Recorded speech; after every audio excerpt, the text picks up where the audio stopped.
কিন্তু ঘরে আমাদের যে সন্তান রয়েছে তার মুখে যদি একটু ভালো মন্দ তুলে দিতে না পারি তাহলে কি চলে? আচ্ছা বেশ, আর মাত্র একবার।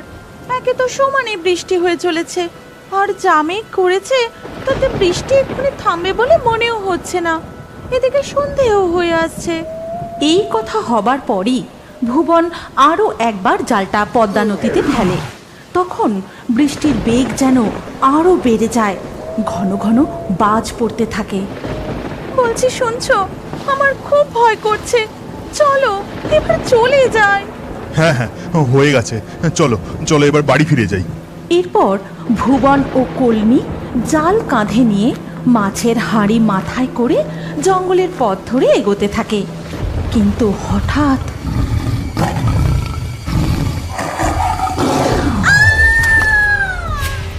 কলমি, এ কি হয়ে গেল? বাঁচাও বাঁচাও, কে কোথায় আছো? বাঁচাও, আমি আসছি কলমি, আমি আসছি। বাঘ কলমিকে টানতে টানতে জঙ্গলের গভীরে যেতে থাকে। ভুবন জাল মাছের হাঁড়ি ফেলে কলমিকে বাঁচাতে বাঘের দিকে এগিয়ে যায়। তুমি আমাকে আর বাঁচাতে এসো না, নইলে আমার সাথে সাথে বাঘ যে তোমাকেও শেষ করে দেবে। তুমি আমাদের মেয়ের যত্ন নিও, ওকে দেখো, ফিরে যাও, ফিরে যাও। আর এই কথা শুনে ভুবনও থমকে যায়। সে হাউ হাউ করে কাঁদতে থাকে। তখন বাঘটা কলমিকে নিয়ে জঙ্গলের মধ্যে অদৃশ্য হয়ে যায়। এ কি হয়ে গেল কলমি? বাড়ি গিয়ে মেয়েকে কি বলবো? সে যখন জিজ্ঞাসা করবে মা কোথায়, তখন আমি কি বলবো? কি বলবো আমি? এরপর আবারও একবার বাঘের গর্জন শোনা যায়, আর সেই ডাক শুনে ভুবনের চেতনা ফেরে। আমাকে এক্ষুনি জঙ্গল ছেড়ে বেরিয়ে ঘরে যেতে হবে, ঘরে মেয়ে একা আছে। এরপর ভুবন ঘরে ফিরে আসে। তারপর থেকে সে একাই মেয়ের দেখাশোনা করে। ছোট্ট মেয়েটির তখনও কথা ফোটেনি। সে শুধু কাঁদে আর খোঁজে তার মাকে। আর কাঁদিস না রে মা, এবার একটু শান্ত হ। সে যে আর আসবে না, আর আসবে না। তোর অধম বাবার অন্ধকার ঘরে সে যে আর প্রদীপ জ্বালাবে না। এইভাবে ধীরে ধীরে ভুবনের মেয়ে তুলি বড় হতে থাকে। ভুবন তাকে অতি যত্নে মানুষ করতে থাকে। একদিন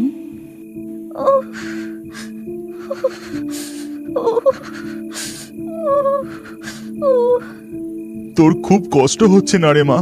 এখন আমি এত রাতে ওষুধ কোথায় পাই? কবিরাজের বাড়িও তো অনেক দূর।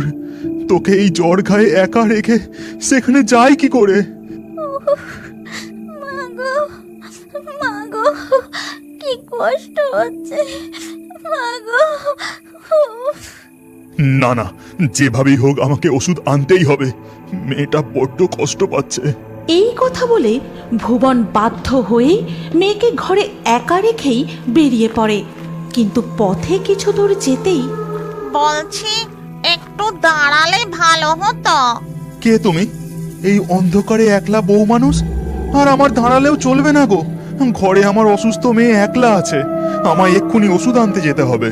তাই জন্যই তো বলছি, ওই যে একটা ছোট গাছ দেখা যাচ্ছে, ওর পাতা তুলে পেটে খাইয়ে দিলেই মেয়ে ঠিক হয়ে যাবে।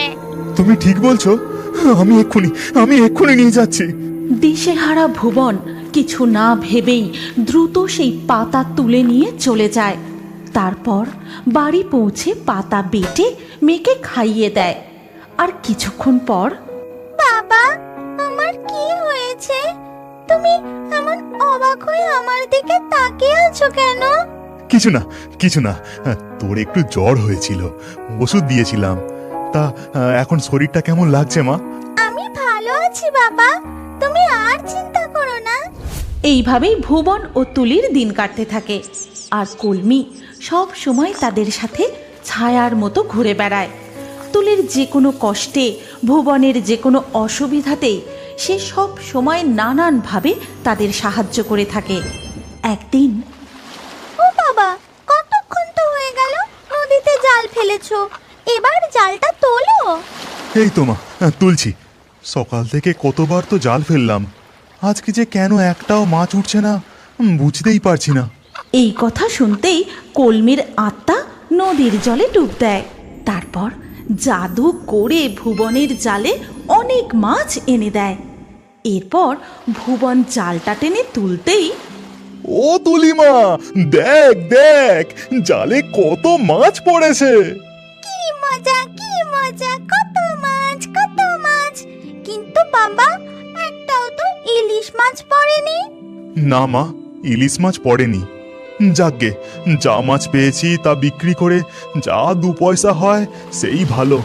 আর এই সব কথা দূর থেকে কলমির আত্মা শুনতে থাকে। এরপর ভুবন ও তুলি মাছ নিয়ে বাজারের পথে যেতে যেতে জানো বাবা, কাল স্কুলে সবাই বলা বলি করছিল সামনে পূর্ণিমার দিন নাকি ইলিশ উৎসব। সবার বাড়িতে পান্তা আর ইলিশ রান্না হবে, আমাদেরও হবে। জানি না মা, যদি জালে ইলিশ ওঠে তো দেখা যাবে। চল এখন পা চালিয়ে চল তাড়াতাড়ি, হাট উঠে গেলে মাছ বেচবো কখন। বাহ, চারিদিক থেকে কি ইলিশ মাছ ভাজার গন্ধ আসছে। ইলিশ মাছ খাওয়ার ইচ্ছেটা যেন বেড়েই চলেছে। এরপর তুলি ও ভুবন হাটে গিয়ে মাছগুলো বিক্রি করে ঘরে ফিরে আসে। কিন্তু সেই দিনই সন্ধে নাগাদ ভুবনের শরীর খারাপ করে। আর তারপর থেকে তার সর্দি, জ্বর, কাশি যেন সারতেই চায় না।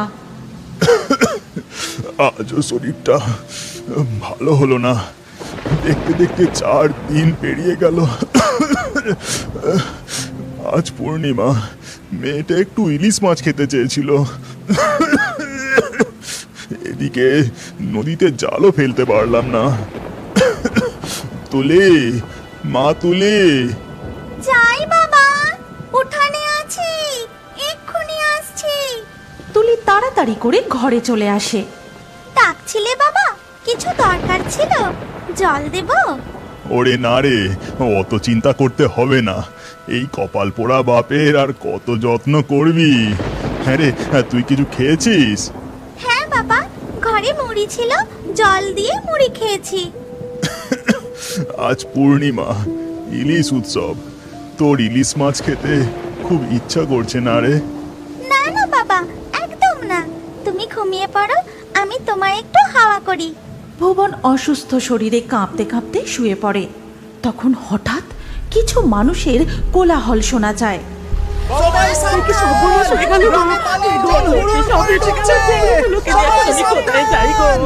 তখন একটা লোক তুলিদের বাড়ির বাইরে দাঁড়িয়ে চিৎকার করে তুলিকে ডাকতে থাকে। তুলি, তুলি, তাড়াতাড়ি শোন একবার। কি বলছো কাকা, কি হয়েছে? ও তুলি, বাবাকে নিয়ে ঘরেই থাকিস, বেরোস না যেন। নদীতে বানের জল দুকুল ছাপিয়ে গ্রামে হুড় হুড় করে জল ঢুকছে।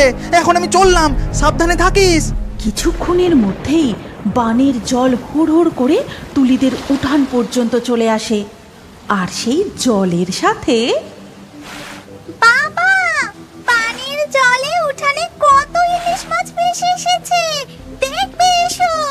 যাই, আমি তাড়াতাড়ি করে জালটা নিয়ে আসি। এই বলেই তুলি ছুট্টে ঘরে চলে যায়। তারপর জাল এনে অনেক অনেক ইলিশ মাছ ধরে। আর তুলির এই আনন্দ দাওয়ায় বসে ভুবন দেখতে থাকে। আর গাছের ডালে বসে দেখে কলমির আত্মা। বাবা, তুমি ঘরে গিয়ে শুয়ে পড়ো, আমি চট করে উনুনটা জ্বালিয়ে 2টো ভাত ফুটিয়ে নিয়ে আসি, আর সাথে ইলিশ মাছ ভাজা। সাবধানে করিস মা, আনন্দের চোটে আবার বিপদ বাঁধিয়ে ফেলিস না। তুলি রান্নাঘরে গিয়ে উনানে আগুন জ্বালায়। তার কচি কচি 2টি হাতে গরম গরম ভাত ও ইলিশ মাছ ভাজা রান্না করে। তারপর থালায় ভাত ও মাছ ভাজা সাজিয়ে ঘরে নিয়ে আসে। নাও বাবা, চটপট খেয়ে নাও দেখিনি, একটুও ভাত ফেলা চলবে না কিন্তু। আর এমন মধুর দৃশ্য 2 চোখ ভরে দেখতে থাকে কলমির আত্মা। তুই কিছু চিন্তা করিস না মা, তোর এমন ছোট ছোট ইচ্ছা পূরণের যথাসাধ্য চেষ্টা আমি করে যাব। ওরে বাবা রে, কি বৃষ্টি নামলো! এই বৃষ্টিতে তো আর গাছের ডালে বসে থাকা যাচ্ছে না, কেবলই হড়কে যাচ্ছে। একদম ঠিক কথা বলেছো শাকচুন্নি। এই ভারী বর্ষায় গাছে আর থাকা যাবে না দেখছি। একটা কোনো পাকা বাড়িতে আস্তানা নিতেই হবে। দেখো, আমরা এতকাল ধরে তো মোড়ল মশাইয়ের বাড়ির বাগানের এই চাপা গাছেই রয়েছি, তাহলে মোড়ল মশাইয়ের বাড়িতে গিয়ে আশ্রয় নিলে হয় না? হ্যাঁ ঠিক আছে, কিন্তু এইভাবে তো যেতে পারবো না গো। আমাদের মানুষের রূপ ধারণ করে সেখানে যেতে হবে। এই কথা বলে মামদো আর শাকচুন্নি গরিব মানুষের রূপ ধারণ করে মোড়ল মশাইয়ের বাড়িতে যায়। কেউ আছেন বাড়িতে? কেউ আছেন? দরজাটা একটু খুলবেন। কে? কি হয়েছে? এখানে কি চাই? কাকে চাইছেন আপনারা? আগে আমরা অনেক দূর থেকে আসছি, ভিন গায়ের মানুষ। এই ভারী বর্ষায় আর এগোতে পারছি না, তাই এই পাকা বাড়ি দেখতে পেয়ে একটু আশ্রয়ের জন্য এসেছি আর কি। কে? এখানে ওসব আশ্রয় টাশ্রয় কিছু হবে না।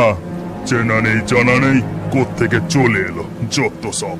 এই কথা বলে মোড়ল মশাই মুখের উপর দরজা বন্ধ করে ঘরের ভেতরে ঢুকে গেলেন। দেখলে দেখলে একবার ব্যাপারটা, কেমন অহংকার! দুটো মানুষ বিপদে পড়েছে, তার এত বড় বাড়িতে একটুখানি জায়গা দিলে না বাপু? মনে পড়ে গেননি, এই জমিদার বাবুর একমাত্র ছেলে বল খেলতে খেলতে যখন পুকুরের জলে পড়ে গিয়েছিল। মনে নেই আবার? সে কি কাণ্ড! বাড়িতে কেউ ছিল না, গিন্নিমা দুপুরবেলা তার ঘরে ঘুমোচ্ছিলেন, আর ছোট ছেলেটা বল নিয়ে খেলতে খেলতে। এই যা, বলটা তো পুকুরে পড়ে গেল। এবার কি হবে? রোজা করতেও গেছে বাবার সঙ্গে, মাও ঘুমোচ্ছে। এই ভেবে ছোট্ট ছেলেটি নিজেই পুকুরের জলে নেমে বল কুড়োতে গিয়ে বাঁচাও!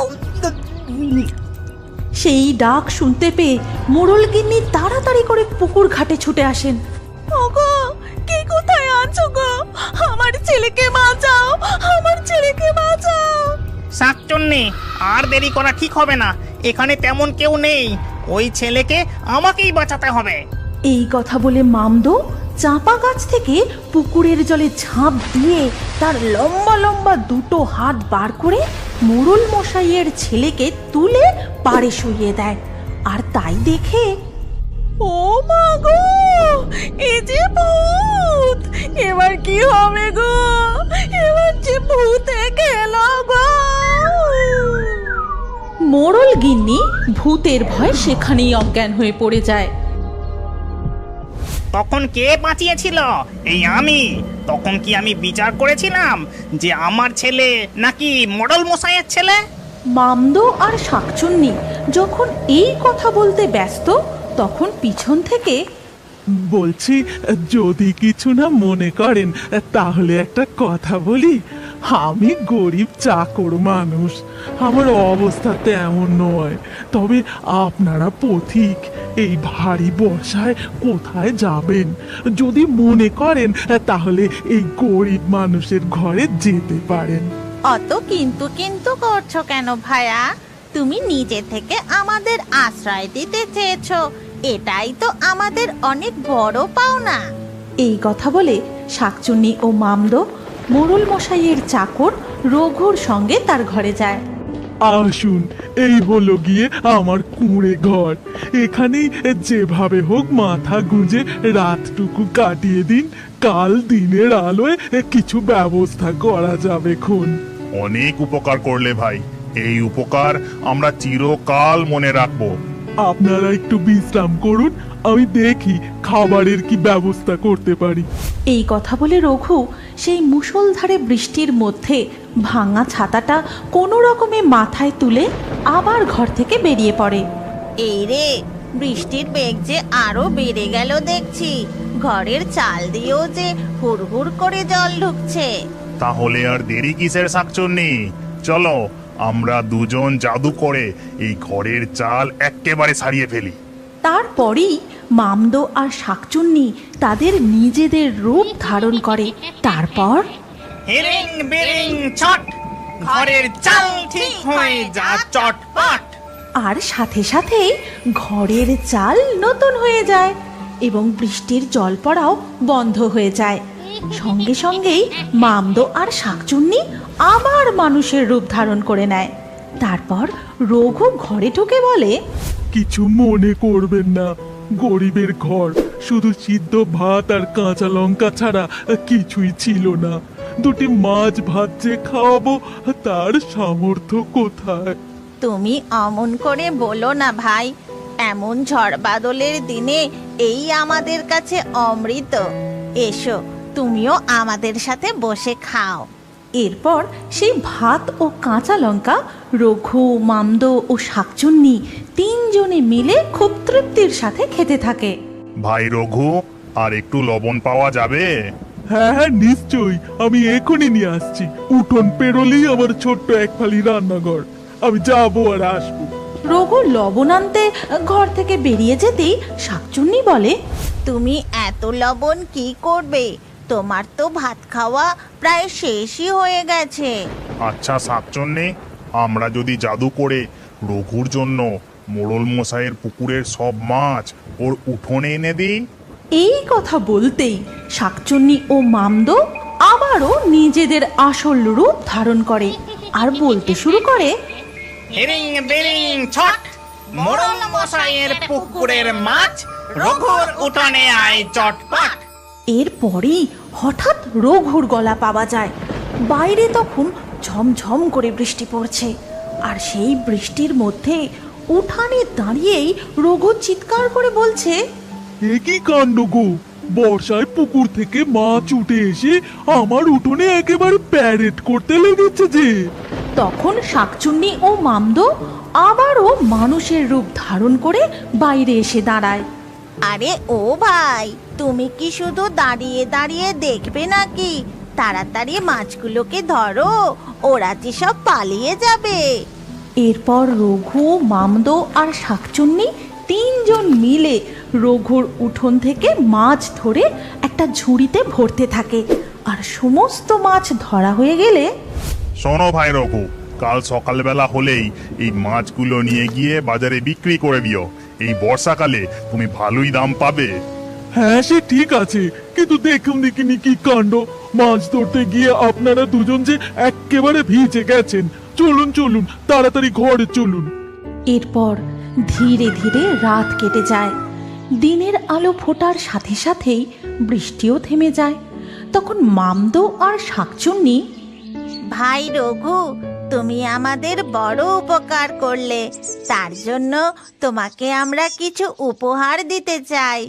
এরপর মামদো রঘুকে বলে, ভাই রঘু, তুমি তোমার উঠোনে একটা বড় চৌবাচ্চা তৈরি করো, আর কাল যে মাছগুলো তুমি উঠোন থেকে ধরেছো, দেখবে এখনো পর্যন্ত একটা মাছ বেঁচে আছে, সেটিকে তুমি চৌবাচ্চায় ছেড়ে দিও। হ্যাঁ, আর সেই চৌবাচ্চা থেকে তুমি প্রতিদিন যা মাছ পাবে তা বিক্রি করে তোমার সংসার বেশ ভালোই চলে যাবে। কোনোদিন তোমাকে আর কারোর চাকর হয়ে থাকতে হবে না। আচ্ছা ভাই, এবার আমরা আসি। তবে আমাদের একটা বড় কাজ বাকি রয়ে গেল, একজনকে উচিত শিক্ষা দিতে হবে। এই কথা বলে মামদো আর শাকচুন্নি রঘুর বাড়ি থেকে বেরিয়ে মানুষের রূপ বদলে নিজেদের আসল রূপ ধারণ করে। তারপর সেখান থেকে অনেক দূরে চলে যায়। আর রঘু তাদের কথা মতো উঠোনে একটা বড় চৌবাচ্চা তৈরি করে। তারপরে ঝুড়ির কাছে গিয়ে দেখে, ও মাগো, এই যে সত্যি সত্যি ঝুড়ির মধ্যে এতগুলি মরা মাছের মধ্যে একটা জ্যান্ত মাছ।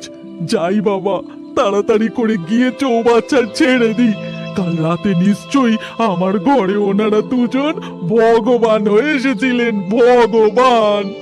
এরপর থেকে রঘু তার উঠানের সেই চৌবাচ্চা থেকে যা মাছ পায় তাই বিক্রি করে সুখে শান্তিতে আনন্দে দিন কাটাতে থাকে। তুমিও কি বড় হয়ে এখনো কার্টুন দেখতে ভালোবাসো? তাহলে তোমার নাম ও বয়স কমেন্টে জানাও। আমরা লাকি ড্রয়ের মাধ্যমে তোমার নাম দিয়ে নতুন কার্টুন ভিডিও তৈরি করব। আর